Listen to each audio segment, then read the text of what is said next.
Right. So, what is one PhD myth that you want to discuss about today? Yeah, I think you would also know that, and you would also feel the same that PhD students, they don't have a life of their own, Yeah. and uh, Yeah. and they are working 24 by 7. But that is, of course, the case with respect to some students, but you we really have a work-life balance, most of us, because one can't work for 10 hours continuously. It's not possible. So it's nice to have a certain set of hobbies or distractions in the evening and completely cut off from the day's work when you get back home, because that's the time you can refresh for the next day. And if you bring work home, then the amount of input from your side for the next day is just going to be less. So, they shouldn't think that working more hours on one day is going to be productive the same way the next day. It's Mhm. not going to happen. So yes, that's something that the PhD students learn the hard way, I would say, in the first few months, and then they get to know about this, that you should stop working in the evening and then continue the next day. Yeah. So I would say PhD students, they realize this soon and Mm. then have a life. Yeah. But I just want to add something here is that sometimes it happens that, you are in this workflow where you're like, when you actually don't realize that if it is evening or like, sometimes you literally lose track of that. So in such cases, but your body is definitely undergoing a lot of pressure. But since your brain is actively working and you feel that, probably let's suppose you're writing a review article or you're working on your research proposal or something of that sort where you think that you while working continuously your brain is feeling good, Yeah. then in that case maybe you can take the next day off and relax. So it does not have to be always like 9 to 5 like that. I mean, most of the times it is like that. I agree with you, Kavya. But let's say if you had to test a patient in the night, so then it depends on the type of experiment that you're trying to do and then trying to balance it based on that. Some weekends will be the way that you will be in the lab, but then maybe you can take the next weekend off completely and don't work at Yes. all. So, Exactly. so it's like, yeah, just Definitely. up to us. But yes, PhD students do have their own life, especially in first 2 years. I don't know about the last 2 years, but Yeah, I think towards the end of thesis submission, it's going to be quite hard. yes, But because I remember even in masters and even in the undergrad studies, it was difficult. Yeah. yeah. So, I mean, thinking about PhD, yeah. But we don't know. We'll see it in the future. Yeah. And so, if given a chance again, would you decide to do a PhD again? Would you choose doing PhD again? Yes, definitely. That's 100% sure. Wow. Yeah. And what are the advantages and disadvantages of a PhD, of doing a PhD?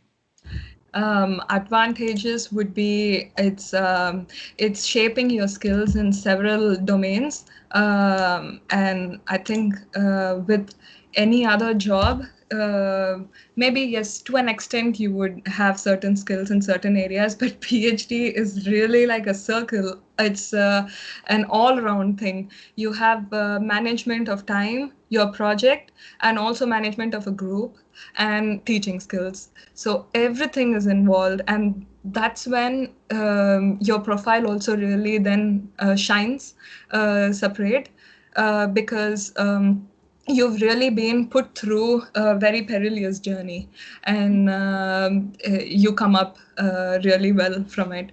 So these are the advantages of PhD, if you, of course, work towards an academic area. And disadvantages would be, this would probably be for people who fall into this stream unknowingly, not knowing exactly what they have chosen, and they are just doing it due to societal or other academic pressure. So or just for the sake of a degree or so, and for them it's an additional pressure for these 4 years just for the sake of finishing it, and that adds it to it. So that I would like to add that there are several master graduates who are as good as PhD students, but who don't know of their potential, and they think that I need to complete a PhD to become a whole person. So that's not the case. If you want to directly carry out as a research scientist immediately after masters or so, if you get the opportunity, then you can go ahead. And if you really want to take quite some time into finishing your study, and you know for a fact that you have patience and effort to do so, then you can go ahead, because many people have the self confidence problem that if in academia that they think that just a master degree may not be enough. Well, it's a master degree or a graduate now, which is more than enough, and take a PhD only after thinking, really dwelling into the topic and thinking, if you're ready for it. Yeah, Yeah. there's always, I mean, in academia, it's always, there comes this always a point of overachievers, right? So, Yes. I mean, this is one thing that is, That's peer pressure, like the academic pressure, I would say, of mhm. overachieving, or then to have a self confidence problem in this. But I think I have seen several master graduates who are, in fact, better than some PhD students, I would say. Yeah, and they are in very great positions as well. So it's nothing to worry about. I would Mhm. say. Yeah, Right. yeah. And so, what do you do in your free time when you're not working on your PhD to relax and Yeah, I actually draw and paint. And I also currently, very recently, I have created an art page to share my art. And mostly, I also like to go for hiking, just to run outside and then come back fresh. That's something that's really nice to refresh too. And so hiking, art, and also I practice singing. wow, Yeah. that's something commonalities. I do all the three also. That's amazing. Yeah, yeah. Singing, because I was trained in Carnatic music. It's a form of Indian music, so yeah, just to not forget it. Oh, nice. Yeah, That's great that you still brush up those just and singing makes you feel really good actually. Yeah, yeah. yeah, yeah. What's your take on mental health and PhD? Yes. Okay, that's a very hard question. But a very, very important question. I mean, one of the major goals to have this series is to address this issue. So, Yes. And this is something that would also quite be on the same level as advantages and disadvantages of PhD, I would say. Mental health is something on a thin line when you're doing PhD.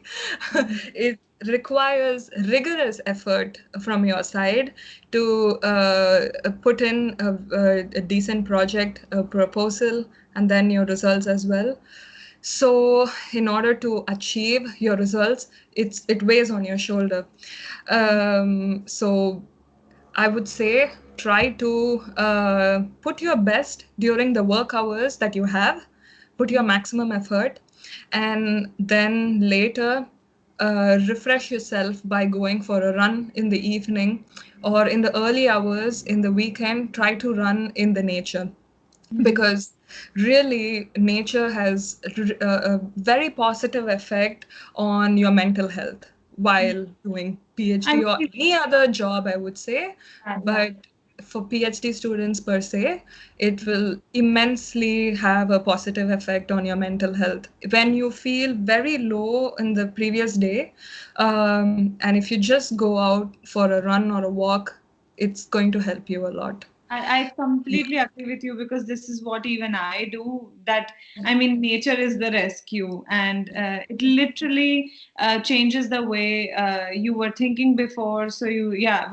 even like when you go for a run or do something that you like, it Yeah, somehow distracts you from the worry, the stress, yeah, and you start focusing your energy into something that you're good at, or something that you want to, like, spend your time doing. So mm, it's not a waste of your time that you spend your time in nature. It in fact really enhances, rather it's more like just charging your phone. So we've been like yeah. continuously using it, the battery drains out, so you're actually like recharging. So we need nature for the recharge. Yeah, definitely. I mean, if you just keep working continuously, at one point there is no productivity in your work at all. 100% there's not going to be any productivity. So, just taking 1 hour per day for your mental health and physical health, because you can't be sitting at one place or Yes, standing in a place for so yeah. long. Yeah, it's very essential, and people shouldn't think that it's a waste of time. In fact, it's really it is going to help you immensely on Yes, your week. yeah, it's very important. Yeah, Yeah, yeah. and So, it's a sitting. I mean, it's not completely sitting job, but most mm, of the time when we are analyzing data or having meetings, we're literally sitting. So yeah, there's not much of a physical work mm, involved. So mm, it's good to do some sports or go sports. for a run. It just Yeah, depends on what suits you, but I agree with you. I also follow the same thing that you're saying, the yeah, running thing and going for hikes. And yeah. yeah, that's the way to wind. I mean, Mm. unwind. Yeah. Yeah, and mine. And if your university has a sports club or something, just join it. And that's really nice, because you get a discount depending on your university, and they offer several sports, at least here in Groningen. If anyone is interested to join, you have 60 different kinds of sports that you can play only with one membership. Yeah. So that is Same, something same here else. in Zurich. I mean, University of Zurich. We and I guess it's the same for ETH also, that Yeah. we have like this student association. Mm. Uh, it's called ASVs, at us what see. I don't know how to say that in German, but that one has like the single membership and so many different sports. In fact, even meditation is part of it, Yeah, and you can also train yourself in different things. yeah, So yeah. indeed. Yeah, yeah. Yeah. All right. And so, how does your PhD work affect your private life? Well, so private life, as you know, that we both are from India. We have our families very far. So it's quite hard, but I try to meet them once a year, and they try to meet me once a year. So that's how I meet them. And also with my partner, my boyfriend, we also try to meet often, because he works in Denmark now. And yeah, that's how. If you have a supportive family, and someone who you love is supportive, then I think your PhD is also, when you wake up and go for work next morning, it also helps you. Yeah, true. Yeah. Yeah. And this, So sorry, go ahead. no, then it's fine. Yeah, this brings us to the last question of this interview, is that what is one message that you want to give the audience today? Yeah. So, well, the PhD, it's a journey. I would say it's a very perilous journey, but at the end of this journey, you get to see something very beautiful. The view is like really beautiful, and once you do a PhD with will, then you'll actually get to see this. And yeah, students should never hesitate to ask questions in the first place. That's how you learn, that's how you improve. Do not hesitate. And also, for people who have are starting to look for new PhDs, go through the lab, and professors and for example, also conferences, and because you get a lot of information in conference websites as well. So yeah, that's how it is going to be as when you start. Yeah, Yeah. it's good to keep all these points in mind, and it's good that you guys are also sharing all this so frankly and honestly, so that people can they can get a glimpse of what is it like to do a PhD. Because the whole aim is to tell people that what does it feel like to do a PhD, which is often not stated on the website of the university, because it's often assumed. But when I spoke to all the others, it's the common problem that we all face. So Yeah. it's something that we can help the new students in that. And I'm happy that yours is the 10th episode. So we have successfully completed 10 episodes as a team.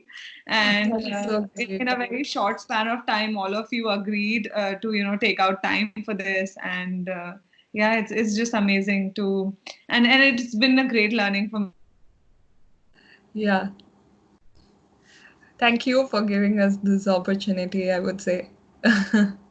Yeah, it was froze for a second. So yeah, I said that thank you for giving us this opportunity to share a part of our life.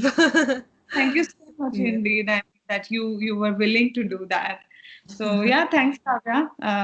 I hope people will learn a lot from this, and yeah, I hope so too. yeah.